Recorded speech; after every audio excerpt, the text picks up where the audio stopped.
Hey everyone, I'm Mike Henry, and this is my Procreate 4.1 demo for the piece I call Bad Ideas. Now, this character was part of an older sketch that I did a while ago for a different project, and I decided to bring it back because I just sort of always liked the vibe of it. So what you see here is that original unfinished sketch. It was a sketch in half inked, so it's a drawing, but it's a half sketch. It has other companion pieces to it, but I'm not so interested in finishing the other companion pieces. And then this is me, as you could see a second ago, I started to flat it and just say like, okay, I'll just use the original lines, but they're just too degraded, too crappy. So this is like a lot of my recent stuff where I'm bringing back an old piece and then I have to go in and redraw it in order to get something usable. I mean, you could always say that the degraded lines could be used in some way where they are purposefully degraded, but in order to have the flexibility with the piece overall, having like a fresh set of lines that I can manipulate a lot more easily was the way to go. So what I wanted to do here was try a couple of lighting things that I'd been thinking about and some stuff that I'd just sort of seen, and I was like, alright, let's try some stuff out. So the premise here, the drawing part of it, I think is going to be straightforward, so I won't really talk about that. Instead, I'll just start setting up the premise for the coloring. The coloring is going to follow a lot of methodologies that you've already seen me do in the past, but I'm going to just try some extra things. And so the mentality here is to establish the flats like I usually do, and there will be a shadow layer, but I'm just purposefully doing like two shadow layers, one that's sort of more of a occlusion type layer, one that is more of the more general shadows, and then one that's like some bounce light, and then one that's some other bounce light, and my hope was that I could try and do each one of these things in a vacuum with the other ones turned off, to just experiment with the notion of, well, the light's affecting it in this way, and regardless of how other light is affecting it. I don't know that this mentality is like right. I don't know if it's the exact right way to go about it, but this was experimental, and like with a lot of experimental stuff, that's why I went with existing lines, so that I could just get as quickly as possible to the part that I actually wanted to experiment with, but still have a salvageable, there we go. Sorry, English is still quite hard for me. Is a salvageable piece, and so that's how this all went. So as you can see here, this is just drawing basics, like Mike drawing basics. It's just fat pencil and trying to keep things crisp, moving through it, multiple layers, just sort of getting the job done. Otherwise there's really not much more to say about this part, so I'm just gonna let this roll without talking for a bit, and then when we get to the coloring I'll come back in.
you'll see that I actually omit the brass knuckled necklace because at the end of the day I just didn't, I guess, feel like doing it. I actually don't even remember consciously ignoring it, so maybe I just, whatever. Anywho, at this point I'm going through and testing some of the theory just on the head, just to start figuring it out. You can see in the background here, I thought that in order to inform the colors, I would have her be in sort of like a place where it's kind of grassy at the bottom and kind of blue sky at top, and I would use this for my information. So here now we're doing a shadow layer. This is just like I usually do in past pieces. It's like a light desaturated purple set to multiply, going in and trying to give everything some dimension beyond what the lines give it. And I'm doing my select paint, select clear method here as well, which is linked down below if you'd like to see more on how I do that. And now here I'm just doing the bounce light from what's happening above her.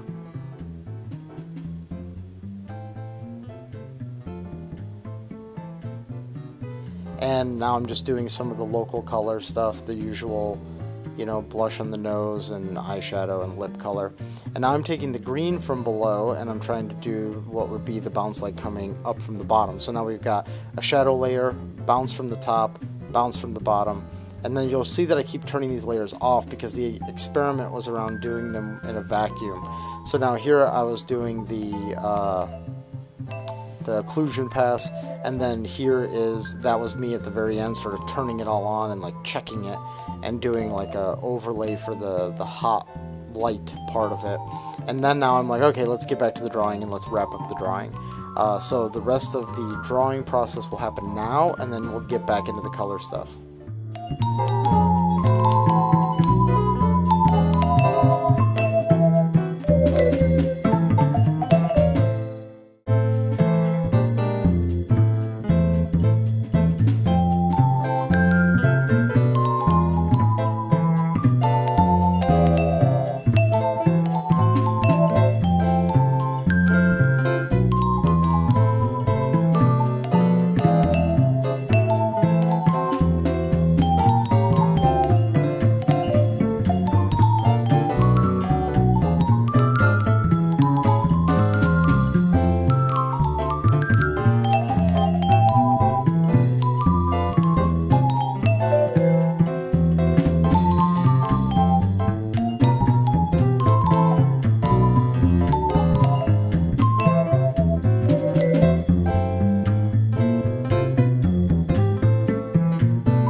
So as the colors wrap, you'll see I convert them to a light brown and set them to multiply. That's something that's fairly normal for me. And now you can also see how I'm having to cut the shirt out in a certain way around her fingers, because that's the way the layer stack was for this particular one. The shirt is actually on top of all the skin layers. Now we're just going to go in and flat the hair. So now this is just the standard flatting process, nothing fancy here. I have actually recently gotten questions about what brush I use for this. I use just the hard round brush, and then I've been asked about fills. You can fill in Procreate by dragging the color from the top right down to where you want to fill. And then there's some extra functionality where you leave your finger down and then you can adjust the threshold by moving your finger horizontally. So you could probably find some videos where people really break that down, but that's the loose description. So now at this point I am doing the rest of the shadows. You can see how it overlaps with her face there, because this shadow layer is on the topmost thing with the other shadow layer, but it hasn't been cleared away by Select Paint Select Clear by the head layer yet. So it's going to be like that until eventually I do all of those layers until I catch up to the head layer and clear it, and then I'll take that new shadow layer and the old shadow layer, convert them back to normal with full opacity, merge them together, and then get them back to multiply and whatever I want that opacity to be in order to look correct. You're going to see that merge happening soon.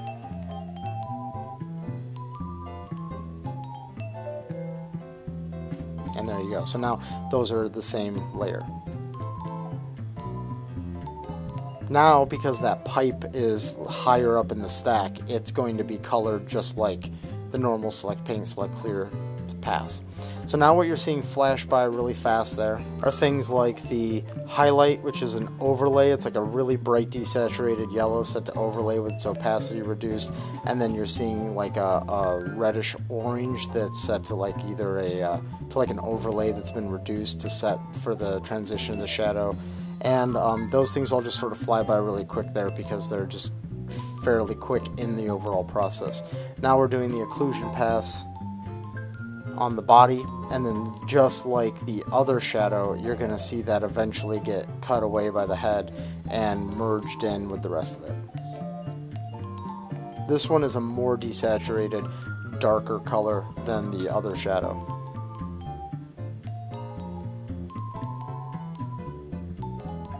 Now I'm moving to the bounce light from the sky. Now if you're familiar with the way this piece ends up, I just kind of didn't like the vibe of it, so I wanted to go with something that was a little bit more graphic at the end. So I sort of give it a little bit more of an 80s vibe by making the background like pink and a little bluer, and making the bounce light pink, and doing a few things there at the end. So now here you can see a bunch of the layers have all been turned on. This one got a fair amount of tweaking, and I don't know all the aspects that Procreate will capture in this, but you'll see a lot happen at some points. And I wish I could break it all down, but I guess the easiest way to explain it is it's just me being super indecisive and moving things around and tweaking little sliders like endlessly, basically. I decided at some point to put a graphic on her t-shirt. You can see I put some texture on it in a second here, but then and some texture across her skin. But when all is said and done, I also put a tattoo design that I have on her shirt, like really blown up and blurred out, like it was just this big like print, like a bleach print kind of thing. So now here we start getting into the 80s vibe, which is funny because this character was originally designed to be actually like medieval, but we're bringing her into the 80s because it would, I don't know, it's just fun. Now I'm putting in some like tan lines, like she usually is like at the beach or something and has like a top on, and today she doesn't have that top on, she's got something different. Just thought it'd be fun to add some character to her. And here's the last minute graphic on the tee and the cropping and stuff. And that's it, really. That's the whole piece. It was a pretty fun experiment, and I'm going to leave this image up for a minute just to talk about it. The real thing here is trying to get certain lighting tricks done and try to find some shortcuts that could be applicable where I'm adjusting under layers and they'll work no matter what I make those colors. And I think it was mostly successful. It uses most of what I already do with a couple little tweaks here and there, and so I'll probably still use some of the techniques from this in the future, but it won't be the sort of methodology I always use. But it was really fun, and I'm really happy with the way it came out. So thanks for watching. If you enjoyed this, please consider liking, subscribing, hit that little bell thing so you get notifications, and otherwise I'll see you on the next one. And if you're looking for me on the internet, these are the places you can find me.